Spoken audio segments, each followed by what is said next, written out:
The biggest challenges related to environmental crime in the contemporary world is their diversity, the reality that they are not a priority for, I would say, most member states, corruption, political protection of criminal actors involved in the environment, and really a level of complexity that is much higher, in my view, than many other criminal markets. There's a very fragmented legal frameworks around environmental crime.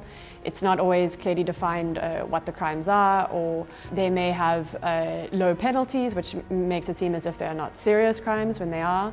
And illicit environmental flows are also often deeply blended into licit and legal movements of goods, which makes them hard to identify and makes it hard for the systems that regulate trade to respond. Sometimes we work with people that we cannot even trust, be it the police or other partners, and very less the criminals that we deal with on a daily basis. Notre sphère de travail, c'est les forêts du bassin du Congo. Les forêts du bassin du Congo aujourd'hui qui sont les plus grands puits de carbone du monde et qui font face à de nombreux défis aujourd'hui. Le plus grand défi que nous avons en tant qu'acteurs de la société civile, c'est d'aider les communautés à préserver leur espace de vie. Il faut noter qu'actuellement, au sein de ces forêts du bassin du Congo, il y a une vaste déforestation due à l'exploitation forestière, l'exploitation de nos minerais qui prive les populations d'espace pour survivre. Las actividades como narcotráfico, minería ilegal, tala ilegal avanzan. A pesar de las denuncias que hacemos, esta actividad invade territorios indígenas, despoja a las comunidades de sus territorios ancestrales y no hay seguridad, no hay acciones concretas respecto a la situación que se viene enfrentando en la Amazonía. Los mayores desafíos que existen en Colombia relacionados con crímenes ambientales son la minería ilegal. En este momento hay actores criminales que están manejando minería ilegal en las zonas de mayor floresta, en Amazonia y en el Pacífico colombiano.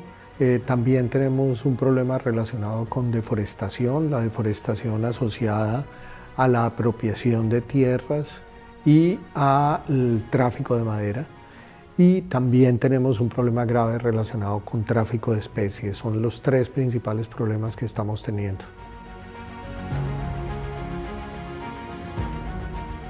In order to fight environmental crime, you need strong political will, and I would say that is a prerequisite. And then you need a robust system, both looking at law enforcement and judiciary in order to be able to tackle this threat. Sometimes law enforcement alone are not going to be able to solve the issue to detect these crimes, so you will have to have some tips coming in from, for example, fishermen, forestry workers, park rangers, etc., but also community leaders, normal citizens at the end of the day, so they can actually investigate.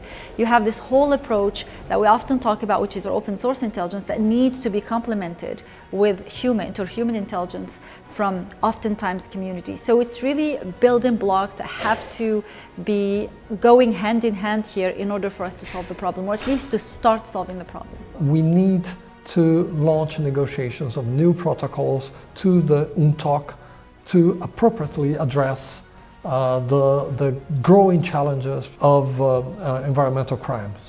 We need to consolidate data from different countries, and it is my opinion that DNA information as well as stable isotopes should be used as part of the documentation of legally traded wildlife. But by far the most important is we need a stronger international legal framework for countering wildlife crime and perhaps other environmental crimes.